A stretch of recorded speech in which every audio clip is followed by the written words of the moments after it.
Martxoaren 3ko gertakarien omenez egingo den memorialaren eraikitzelanak azkartzeko eskatu dio ostegun honetan EH Bilduk Eusko Jaurlaritzari. 2026an 50 urte beteko dira Gasteizko San Francisco elizaren inguruan izandako istiluez. Bertan, garaiko poliziak protestan eta eraikinen babesean zeuden langileak erasotu zituen eta 5 hildako eta 100 zauritu sortu zituen. Orain, eliza birgaituko dute eta horretarako 600.000 euro transferitu dizkio Espainiako gobernuak Jaurlaritzari, nez eta 1,2 eta 1,5 milioi euro beharko diren dena gauzatzeko. Memoriala 50. urteurrenerako prest egongo ez bada ere, EH Bilduk oroimena bizirik mantentzeko urrats sendoak ematea beharrezkoa dela aldarrikatu du. Euskal Herriko Unibertsitateko irakasle batek mezu faxistak hedatzen dituela salatu dute. Ikasle asanbladak jakinarazitakoaren arabera, Donostiako Ibaetako kampusean dabil jardunean profesionala eta bere sare sozialetan mezu transfoboak, matxistak, imperialistak, euskarafoboak, genozidio ukatzen dutenak, ikasle mugimendua kriminalizatzen dutenak eta ideologia ezkertiarra seinalatzen duten adierazpenak argitaratzen ditu. Hori dela eta, EH-uri behar bezalako ardura hartzeko eskatu diote, horrelako ideiak zabaltzen dituen irakasle baten presentzia hutsak ikasleok zuzenean erasotzen baititu.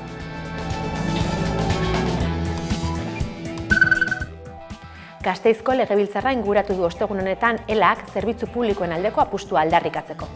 Araba, Bizkaia eta Gipuzkoako 2026ko aurrekontuak negoziatzen ari diren heinean, egitura publikoak babestea eskatu die legebiltzarkideei eta euskal langileriaren beharrak eta soldatak tokian erabakitzea ere defendatu dute. Ostiral honetan amaitzen da aurrekontuei zuzenketak aurkezteko epea.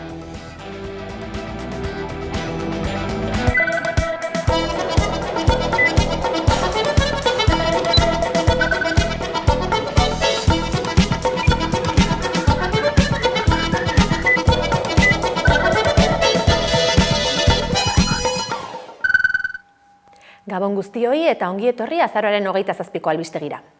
Raúl Fuentes euskal presoak bere tortura kasua berriro irekitzeko eskatu du, Nazio Batuen torturen aurkako batzordeak plazaratutako txostenaren ondoren. Raúl Fuentes euskal presoak bere tortura kasua berriro irekitzeko eskatu du. Nazio Batuen torturen aurkako batzordeak zabaldutako txostenaren harira egin du. Izan ere, erakundeak duela 7 hilabete arrazoizko zantzuak bazeudela eta tortura preskribatzen ez duen delitua dela gogorarazi zuen. Giza eskubideen behatokiak ostegun honetan ohartarazi du ordutik ez epaileek ez fiskalek ez dutela ofiziozko jardunik abiatu eta horrenbestez presoak berak kasua berrirekitzeko eskatu duela. Behatokiak nabarmendu du 1981an Espainiako poliziak Raúl Fuentes atzeman zuela eta ikerketak iraun bitartean bortizki torturatua izan zela. Are gehiago adierazi du torturatzaileak identifikatuta daudela eta euren izenak sumarioan jasota daudela. Bere momentuan neurririk hartu ez bazen ere, 2018an presoak salaketa formal bat jarri zuen torturengatik. Hala ere berehala artxibatu zuten, gertakarien preskripzioa argudiatuz. Horren aurrean, Fuentesek Nazio Batuen torturen aurkako batzordera jo zuen. Ildo horretan, azkenaldian beste bi lagunek ere euren tortura kasuak berrirekitzeko eskatu dute. Batetik, Iratze Zorzabalek Auzitegi Nazionalak berak bere auzia absoluzio epai batean egiaztatu ondoren egin du eskakizuna. Bestetik, Peio Alkantarillak Guardia Zibileko koronel baten aurkako kereila aurkeztu du. Euskalgintzaren Kontseiluko ordezkariek agerraldia egin zuten atzo Gasteizko Legebiltzarreko erakunde gobernantza publiko eta segurtasun batzordean. Bertan, Euskal Enplegu Publikoaren legea moldatzeko ekarpenak plazaratu zituzten. Euskalgintzaren Kontseiluak euskararen normalizazioaren defentsa egin du Eusko Legebiltzarrean. Asteazken honetan izan dira Eusko Legebiltzarreko erakunde gobernantza publiko eta segurtasun batzordean Idurre Ezkizabel Euskalgintzaren Kontseiluko idazkari nagusia eta Manes Mantzola erakundeko koordinatzailea. Euskararen normalizazioaren aurkako erasoaldi judiziala eta politikoa areagotu direla salatu dute eta bestelako atzerapausoak ere izan direla azpimarratu dute. Horrez gain, euskara sartatua izateko eskubidea urratzen zaiela deitoratu dute. Oroar administrazioa 15 urtean euskalduntzea helburutzat jo du kontseiluak. Horretarako 3 printzipio gidari proposatu dituzte. hizkuntza eskubideak giza eskubide gisa aitortzea, atzera pausorik ez ematea, babesa mila ahultzea ez dezan eta gaztelaniak duen estatus juridiko bera izatea. Azkenik, legebiltzarreko alderdiei ausardia eta erantzukizuna eskatu dizkie kontseiluak, euskararen etorkizuna kolokan dagoelako. Horregatik, euskal enplegu publikoaren legea aldatzeko proposamena babestu dute eta hainbat ekarpen egin dituzte hura modu egokian ezar dezaten legebiltzarrean. Kartzelatik irtengo da behin-behinean ustez Kerman Billate hil zuen Gasteizko mitika diskotekako atezaina. Arabako probintzia auzitegiak fidantzapeko askatasunean uztea erabaki du. Kartzelatik aterako da ustez Kerman Billate hil zuen Gasteizko mitika diskotekako atezaina. Arabako probintzia auzitegiak behin-behinean eta fidantzapean aske uztea erabaki du. Hala ere, epaileak oraindik ezagutzen ez diren kautelazko neurriak ezarri dizkio. Auzitegiak baztertu egin du erailketa izatea. Aldiz, zuhurtziagabekeriazko giza hilketa edo heriotza dakarren lesio delitua egotzi dio. Gasteizko gaztearen familiaren abokatuak adierazi duenez, azkenean epaiketa laburra izango da. Naiz eta hasiera batean epaileak herri epaimahai batek auziperatzea proposatu izan. Ezusteko erabaki honen ondorioz Kermanen familiak suntzituta eta suminduta daudela adierazi du. Era berean ebazpena bertatik bertara ezagutzeko eskatu dute. Atezaina otsailean espetxeratu zuten. Izan ere, hiriburuko diskoteka bateko sarrera zaintzea arduratzen zen segurtasun langileak kolpe bat eman zion buruan Kerman Billateri eta horren ondorioz hil egin zen. Kartzelan egon den 9 hilabeteotan, hildako gaztearen familiak ardura instituzional eza salatu du eta gogorarazi du atezain horrek aurrekariak zituela, baina hala ere inork ez zituela neurriak hartu. Asteazken honetan banatu ditu Eusko Jaurlaritzak aurtengo Euskadi Literatura Sariak. Unai Elorriaga, Karmele Michelena edota Maite Rosende izan dira irabazle besteak beste. Eusko Jaurlaritzak asteazken honetan banatu ditu 2025ko Euskadi Literatura Sariak. Donostiako San Telmo Museoan eraman dute aurrera ekitaldia eta 7 egileren lanak aintzatetsi dituzte 7 kategoriatan. Irabazleen zerrenda urrian ezagutarazi zuen epaimahaiak. Unai Elorriaga, Garazi Albizua, Karmele Michelena, Koldo Biguri, Maite Rosende, Marcos Zapiain eta Itxaso del Castillo saritu dituzte aurtengoan. Ibone Bengoetxea lehen lehendakari orde eta kultura eta hizkuntza politika sailburuaren eskutik jaso dituzte garaikurrak. Jose Ibarrolaren liburu nabigatzailea eskulanaren bertsio batek irudikatu dituenak. Saritutako lanei dagokionez, 5 euskerazkoak dira eta beste 2 erdarazkoak.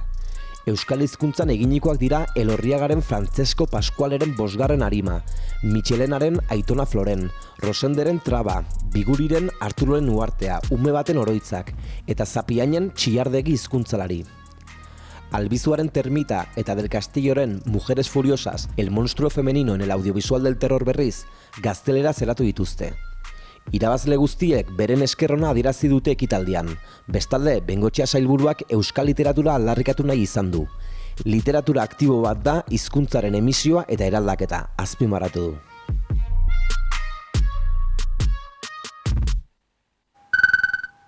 Hona hemen, aste honetan pantaiak euskarazek eginiko ikusentzunezkoen gomendioak. Prime Videon After the Hunt, eizaren ostean, Julia Roberts, Aio Edebiri eta Andrew Garfield protagonista dituen filma, Luca Guadagnino zuzendua eta mituaren gaiaren inguruan sakontzen duena. Maggie, izeneko ikasleak, Hank, irakasleak sexualki eraso diola kontatzen dio Alma irakasleari. Alma, Hanken lankidea da eta Maggierekin lotura estua du. Ezbehar horrek, Almaren baitan gordetako iragan ilun bat, aterako du argitara. Gaur estrenatuko da primeran plataformaan Limetown, telesaila euskeraz bikoiztua. Duela bi hamarkada, Limetown herriko biztanle guztiak bat-batean desagertu ziren. Orain, Lia Haddock kazetariak misterio handi honen egia ikertzen saiatuko da. Protagonistaren azalean Jessica Biel aktorea ikusiko dugu. Filminen Gorrotoa, 80ko hamarkadako filmik ikonikoenetako bat, kritikariek eta ikusle goraipatua, kultura urbanoaren aldeko jarrera basati eta zirraragarria, Paris hautsi bateko aldirietako 3 gazteren bizitza 24 orduz kontatzen duena. Indarkeria, errebeldia eta Le Penen itzal gero eta handiagoaren testu inguruan. Matthew Kasovicek zuzendua eta Vincent Cassel protagonista duena. The Best in Me, Piztian iga Netflixen Howard Gordon, Homeland telesailaren sortzailea bueltan da, eta hemen ere Claire Dance izango da protagonista. Seme txikiaren heriotza tragikoaz geroztik, Aggie Wicks idazle arrakastatxua ez da pertsona bera. Den aldatuko da Neil Jarvis, higiezin sektoreko pertsona aberats eta boteretsuak ondoko etxea erosten duenean. Izugarrikariaren eta liluraren artean Aggiek egiaren bilaketa obsesiboa hasiko du. Eta amaitzeko zinemetan Tigre Galdua euskaraz bikoiztua, Zinema Euskaraz programaren eskutik iretxe den izenburu berria da Tigre Galdua, publiko orokorrari zuzendutako lan australiarra euskaraz bikoiztua, ikusi ahal izango da.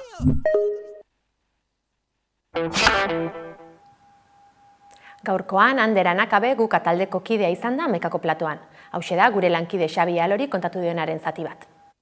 Euskararentzako pizkunde berria behar dela diote adituek azken aldian, abenduan piztuko da Euskararen sua barriro, eta horri lotuta hainbat ekimen egongo dira abenduan zehar, eta behar bada lehenengoa, Euskararen nazioarteko gunean bertan izango da abenduaren 3an, Guka Bilboko Euskaltzalen mugimenduak manifestazioa deituta duelako egun horretarako, eta horretaz hitz egiteko gurera etortzeko gonbita luzatu diogu Ander Anakaberi. Ander, ongitorri amaikara. Eskerrik asko. Zer moduz? Ondo. Apurtxo bat orduri, baina ondo. Lasai. Iaz, okerrez banabil sortu zenuten Guka, ez dakite nola definituko genuken. Bai, Guka 2024an aurkeztu genuen, egia da aurretik foro batzuk eta egin zirela eta euskaltzale batzuk batu genituela, eta hortik aurrera baina ekintza batzuk eta antolatu ditugula. Guka guk definitu dugu Bilboko Euskaltzaleon plaza moduan, eta euskaltzale diogu euskararen alde dauden bilbotar guztiak edo biztanle guztiak batu nahi ditugulako. Plaza diogu, plazak historikoki boteregunak izan direlako Euskal Herrian eta plazak hartu nahi ditugulako. Eta azkea diogu, irudikatzen dugulako Euskal Herritar aske osatutako Bilbo, eta horretarako beharrezko ikusten ditugu, baita Euskaren aldeko borrokaz gain, borroka feminista, ekologista, antirrazista eta bar. Eta orduan, Guka definitzeko momentuan, esango genuke Guka dela Bilboko euskaltzaleen hortzimuak, ekintzak eta diskurtsoak bide berean edo norabide berean ipini nahi dituen helburua duen sujetua edo. Eta kokatzeko Ander, ze testu ingurutan sortu zenuten, zerk bultzatuta edo? Ikusi genuen Bilbon zeudela ekintza eta talde ugari euskararen alde, euskaraz eta euskaratik hainbat ekintza antolatzen zituztenak, baina batzuetan falta zela denak norabide berean ipintzea edo adostea, eta horren arira erabaki genuen Guka sortzea. Eta esan dugu abenduaren 3ako manifestazioa deitu duzuela erdalduntzen makina gelditu lelopean, zer adierazi nahi izan duzue lelo horrekin handi? Guk nabaritu dugu askotan euskerak aurrera ez egitea edo ezintasun hori euskaldunaren gan ipini dela, euskaldunari edo individualari egotzi zaiola, eta guk ez dugu hori adierazi nahi, ez? Guk pentsatzen dugu baldintza batzuk ematen direla euskaldunek eta euskalduraz bizi nahi dugunok estres linguistikoa jasateko, eta estres sortzaile hori adierazi nahi izan dugu, eta adierazi zergatik ezin dugun euskaraz bizi, ez? Zergatik sartzen garen leku batera eta kafea euskara eskatzen dugun, eta ateratzen garen hasta luego esaten, ez? Orduan, erdalduntzen makina metafora bada, eta metafora horretan hori adierazi nahi genuen, ze ezintasun ditugun euskaraz bizi ahal izateko. Eta adibidez, alorretan igarri duzue, gabezia edo hori? Erdalduntzen makinak eragina dauka eremu guztietan. Hala ere, guk batzuk azpimarratu eta salatu nahi izan ditugu alde batetik egoera gordina delako, eta bestetik horretan alternatibak eraikitzeko bidea ikusten genuelako, ez? Eta orduan, horren adibide dira, adibidez hezkuntza ez formal erdalduna, edo euskarazkoa ez dena isialdia, izan daiteke euskararen kontrako diskurtsoak zabaltzen dituztenak, euskara ikasteko dauden zailtasunak, komunikabide sistema erdalduna, eta bar. Orduan, eremu guztietan dauka eragina erdaldutze sistema, baina guk behintzat batzuk azpimarratu nahi izan ditugu horietan lan egiteko. Eta hildo beretik berrian irakurri nuen aurrekoan, makina hori olioztatzen ari direnak ere aurkitu dituzuela nolabait esateko, nor dabil makina hori olioztatzen? Askotan olakoetan beti esaten dugu, eta kalean edan entzuten da, erakunde publiko batzuei eta alderdi politikoei ere leporatzen zaiela hau, baina ez dira bakarrak. Euskararen kontrako diskurtsoak zabaltzen dituztenak badaude sindikatu jakin batzuk, badaude erdera soilik pentsatzen dutenak, eta dena erderaz izan behar dela pentsatzen dutenak, eta erderatik eraiki behar dela pentsatzen dutenak, eta pentsatzen dugu horiek direla oliostatzen dutenak. Hala ere, badakigu nork daukan eskumena makina itzaltzeko edo nola itzal daitekeen. Eta horren arira esan dugu, abenduaren 3an manifestazioa Bilboko kaleetan, ze helbururekin deitu duzu manifestazioan da?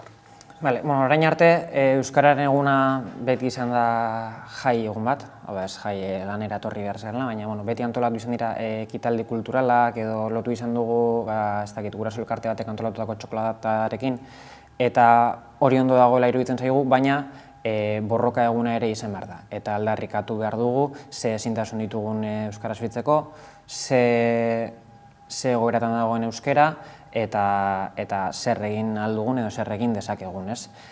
Guk ikusten dugulako, edo, bintzat gukaren helburua eta ardaluntzen makinarekin ere hau adierazten genuen, alde batetik, nahi dugu gero eta herritar gehiago kontzientzia izatea eta euskaraz hitz egiteko autu politikoa hartzea, hori alde batetik, eta bestetik nahi dugu jendeak euskaraz bizi ahal izateko eta euskaraz egin ahal izateko arnasuneak zabaltzea, aukerak zabaltzea, eta orduan bi horiek izango lirateke gukaren helburu nagusiak. Bilboren inguruan ere garelako berbetan, euskararen kontrako korronte batean sartuta dagoela Bilbo ere esaten duzu, Zeri egiten diozu referentzia horregaz?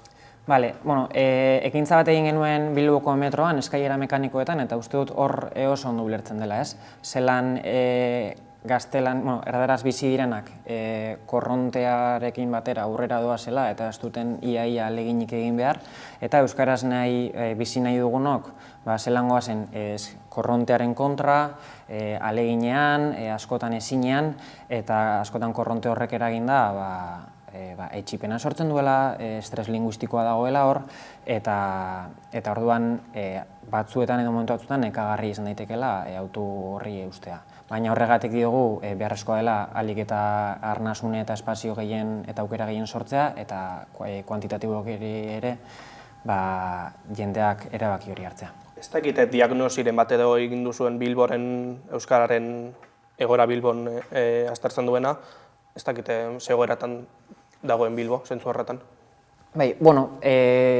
Soziolinguistika klusterraren datuetan eta kalera erabileraren datuetan sartuta, badakigu erabilera 3%koa dela, baina ezagutza 30%koa da.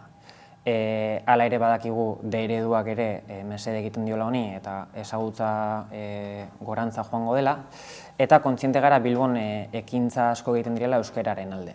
Euskaratik, badaudelako kultur taldeak, tabernak, hainbat eragile, dantza taldeak, aizialdi talde euskaldunak. Orduan, kontziente gara, Bilbon badagoela mugimendua, Bilbo da euskaldun gehien dituen hiria, eta orduan, analisi horretatik ipini ditugu helburu horiek.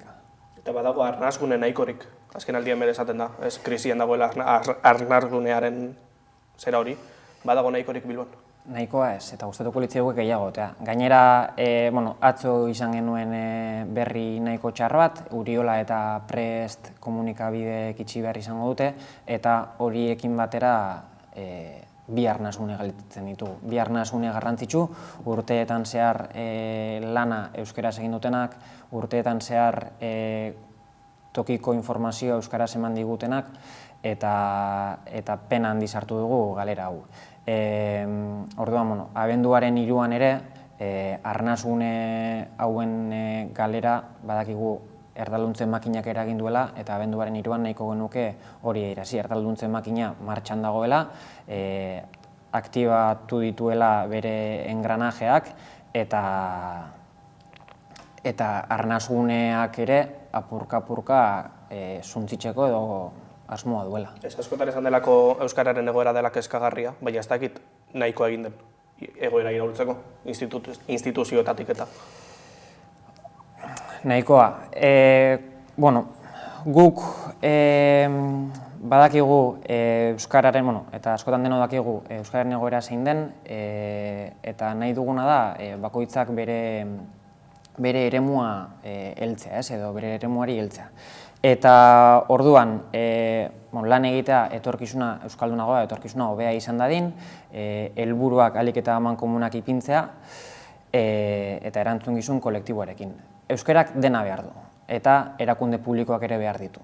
Kontua da, erakunde publikoek hartu behar dituztela erabaki ausart eta eraginkorrak. Eta behar du izan ofiziala Euskal Herriaren eremu guztian, ez? Era berean, Euskararen aurkako larraldi judizial bete-betean gaudela, zeri erantzuten dio horrek zuen iritzi izan da? Argi eta garbi dago oldarraldia politikoa dela, oldarraldia judiziala dela, oldarraldia sindikala dela, sindikatu batzuk ere tartean daudelako, eta azkenean euskararen kontrako mezuak zabaltzen ari dira, ez? Eta orduan euskara gutxiesten dute, eta horren helburua da ahalik eta aukera gutxien edukitzea euskaraz bizi ahal izateko, eta batzuk jarraitzeko duten boterea edukitzen. Galdetu behar nizun erantzun duzu, Urriola eta Prest itzi behar direla, ze ondorio edukiko du Bilboko euskalgintzan galera horrek? Galera handia izan da, bai, askotan harremana zuzenekoa zelako, bai herri mugimenduarekin, asko, bazegoen jarraitzen zuen jendea, Presten kasuan Deustukoa zen eta Deustuko albisteak ematen zituen eta hilero ateratzen zuen zenbaki bat, eta Urriolaren kasuan aldizkari digitala zen, ez? Eta galera handia da.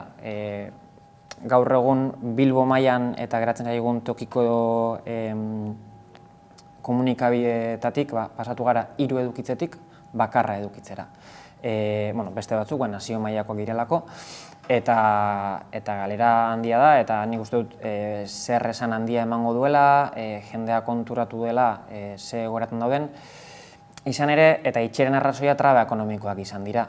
Eta orduan ere pentsatu behar dugu Bilbo nola dagoen pentsatuta, nortzuk pentsatu duten eta nola pentsatu duten, eta hau da, Bilbo dago pentsatuta erdaraz funtzionatzeko, eta askotan esateko euskara ere sustatzen dela, ematen dira diru laguntza batzuk, baina diru laguntza horiek askotan ez dira nahikoak izaten. Eta hori dela errekatu nahi dugun, agian buelta bat eman beharko litzaioke, eta Bilbo erdaratik eta erdaraz funtzionatzeko pentsatu beharrean, pentsatu beharko litzateke euskaraz eta euskaratik funtzionatzeko. Eta lehen aipatu duzu Kikamon Arrezek ere esan zuen bere garaian euskaldun gehien dituen hiria dela Bilbo, nahiz eta itxura erdalduna edo uki, bat zatoz, aipatu duzu, bat zatoz horregaz. Bai, bat nator, eta konturatzen gara, adibidez Bilboko jaiak edo aste nagusia datorrenean ze giro sortzen den, konturatzen gara hainbat auzotako jaiak dozenean ze giro sortzen den, eta nik uste dut Bilbokoa ez den, eta kanpotik Bilbora etortzen denean, demagun manifestazio batera edo dena delakora edo asteburua pasatzera, askotan momentu batzuetan harritzen da euskaldunak ere badaudela ikustean, ez? Bilbon gaude euskaldunak, baina Bilbon zailtasun handiak ditugu euskaraz bizi ahal izateko. Bilbo programatuta dagoelako euskaraz bizi ezin izateko. Esan dugu hasieran bebai Ander, pizkunde berri baten beharra dagoela euskarari dagokionean, hainbat deialdi daude abenduan, zeuena lehenengoa behar bada 3an, 6an Euskal Herrian euskarazek deituta manifestazioa Durangon, ikamak ere 11an, 27an Euskalgintzaren Kontseiluarena, inflexio puntu bat izango da, datorren abendua euskarari dagokionean.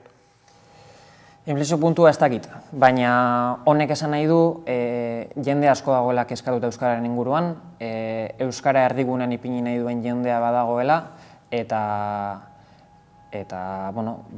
buelta bat eman behar zaiola honi. Aipatu duzunez gain, atzo adibidez, Leioan ere adierazi zuten, hautazkoak ezin zituztela euskaraz ikasi, ez? Orduan, ikusten dugu zenbatea eragile diren kontziente euskaraz bizi ezin izateko ezintasunekin.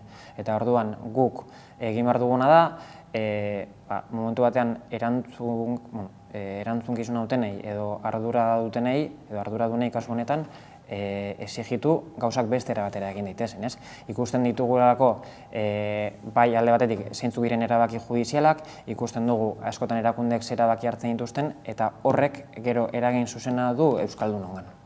Gogoratuko dugu hitzordua, Ander, abenduaren 3an, arratsaldeko 7etan, Bilboko Eliptika plazatik, manifestazio ardaluntzen makina gelditu lelopean, nola animatuko ditugu 11ako ikusentzuleak hitzordura joaten.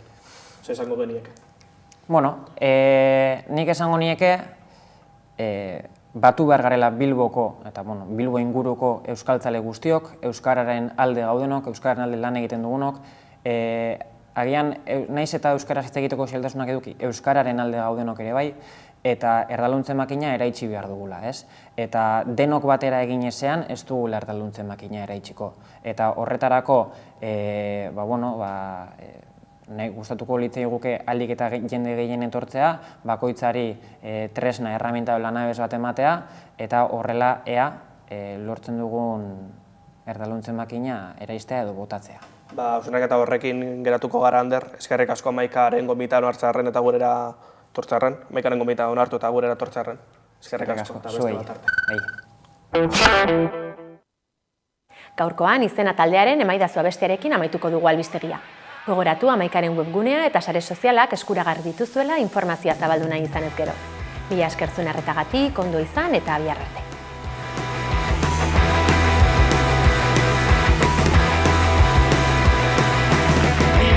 Bat naiz kanpotik datorrena, ez dut gogoko sentitzen dudana, hainbeste gorpu lurrean etzen da, oso batek hartu du botera.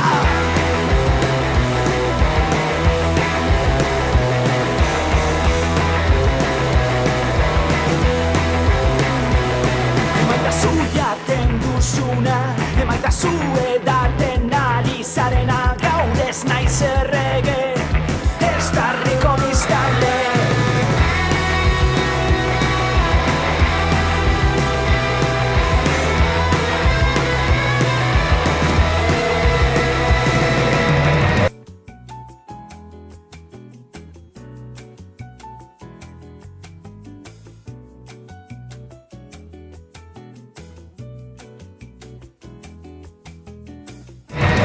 Nire lekua ezarri didate, bideien mundura nola iritsi naiteke, emaitazu jaten